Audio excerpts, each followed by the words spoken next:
programa Na Íntegra está de volta e eu continuo a conversa com o Coronel Baracho, ele que é o comandante aqui da Polícia Militar em Sete Lagoas.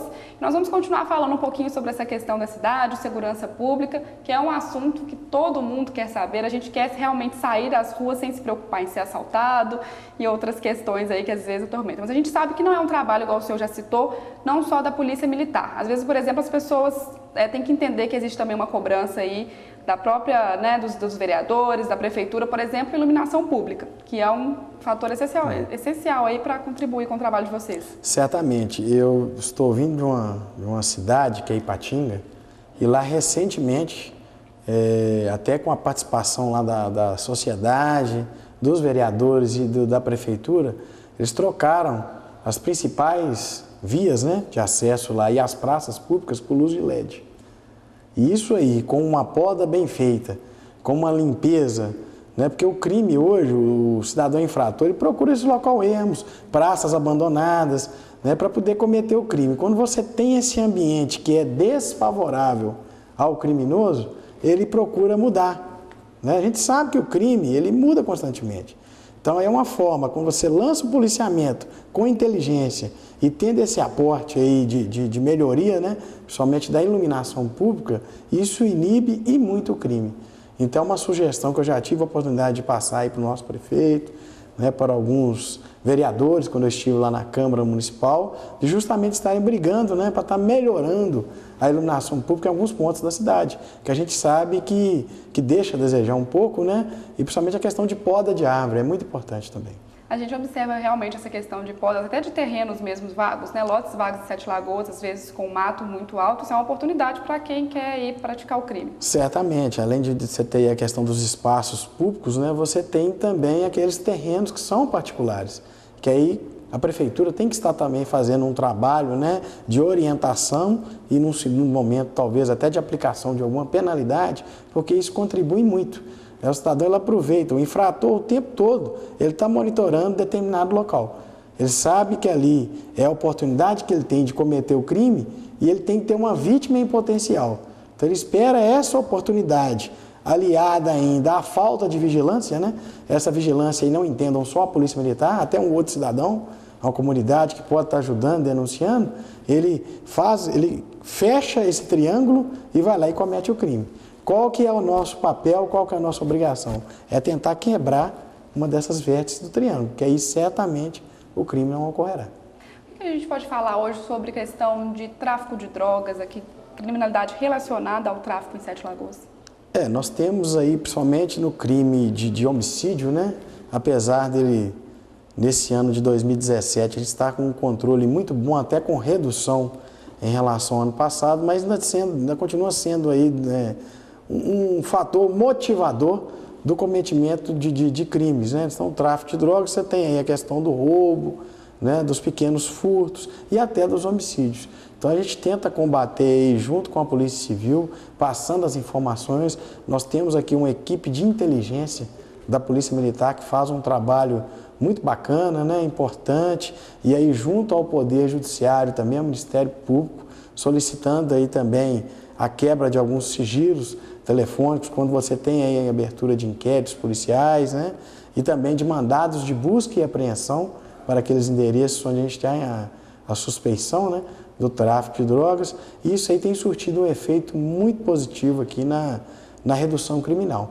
Também, historicamente, Sete Lagoas tem essa fama de ser rota, de ser um ponto de distribuição de drogas aqui para o centro-oeste, para a região norte do estado. Até mesmo por uma questão de acesso de ponto estratégico de localização, várias rodovias que alimentam e ligam outras cidades? Sim, nós temos aí a 040, nós temos aí a própria rodovia 424, aeroporto de Confins, que facilitam bastante esse acesso dos criminosos. E a polícia, ela tem procurado monitorar esses pontos. Nós temos aí os portais nas entradas aqui da cidade que monitoram aí as placas de veículos, Temos também aí reforçado aí a integração e a proximidade com a Polícia Rodoviária Federal, em que pese a gente sabe das dificuldades que eles têm também, E isso aí tem surtido um efeito muito bom. Agora, a gente também tem uma sensação, né? Eu tenho, imagino que a pessoa que está em casa também, que a polícia militar, muitas vezes, ela faz o trabalho dela de forma, né, eficaz, ela prende o criminoso, mas aí existem as brechas da lei, esse criminoso volta para a rua e volta a praticar o mesmo crime. Como que isso afeta o trabalho da polícia militar? Isso afeta muito. Nós temos, isso não é privilégio aqui da nossa região, né? Infelizmente, você tem aí cidadãos que a gente chama recorrentes. É aquele que comete um crime hoje, é preso, amanhã ele está solto, ele comete o mesmo crime ou um crime até mais grave, né? Então a gente tem aí também, isso não é culpa do Poder Judiciário, nem do Ministério Público, né? Quero ressaltar aqui, mas é da legislação. A legislação brasileira ela precisa de uma mudança muito brusca. Nós temos aí um Código de penal, né, comum da década de 1940, um Código de Processo Penal também muito antigo.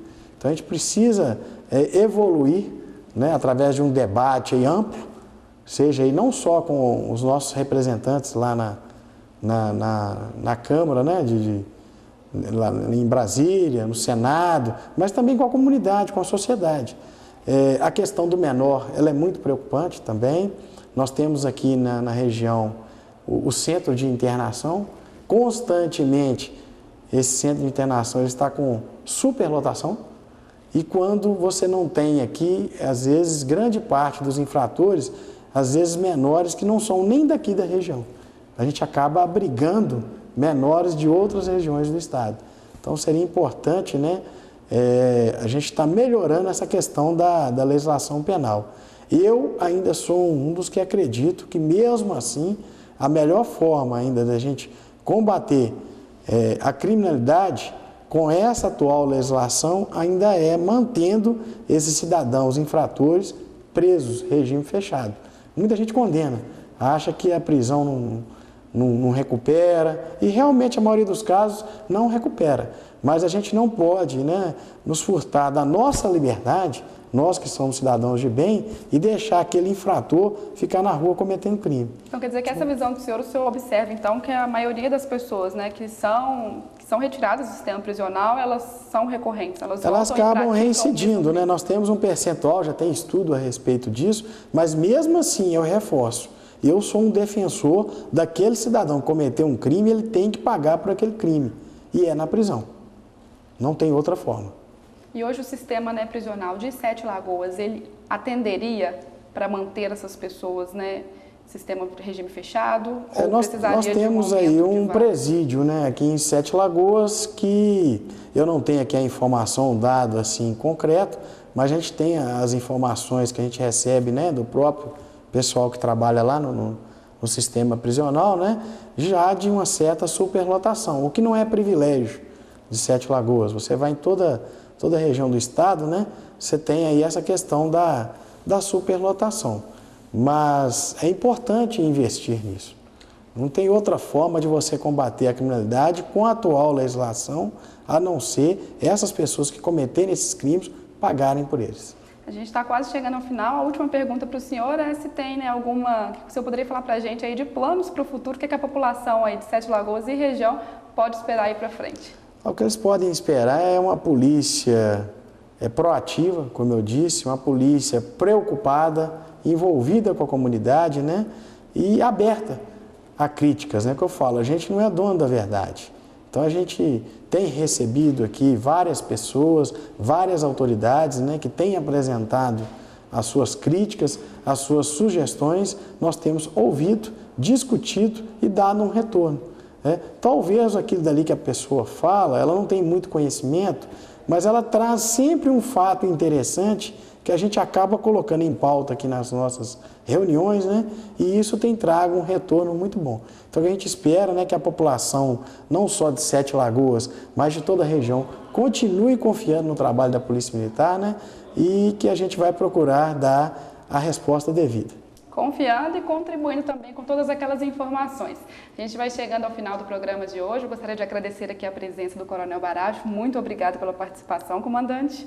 Obrigado a vocês, e a gente mais uma vez aí ressalta, né, esse envolvimento comunitário. Nós temos aí o Disque Denúncia 181, onde a pessoa não precisa se identificar, se expor, né, para fazer a sua denúncia, e também aí os nossos telefones 190 e aqui a nossa própria recepção física aqui, que a gente faz questão de atender e atender bem a todos que aqui comparecem. Ok, são várias formas de contato, como explicou o comandante aí, e a gente também gosta de receber sugestões sobre o nosso programa, e se você quiser enviar aí sua opinião ou sugerir um entrevistado, é só mandar um e-mail para contato@tvnews@gmail.com ou enviar um WhatsApp para o número que aparece aí na sua tela. A gente fica por aqui e se encontra no próximo programa na íntegra. Até lá!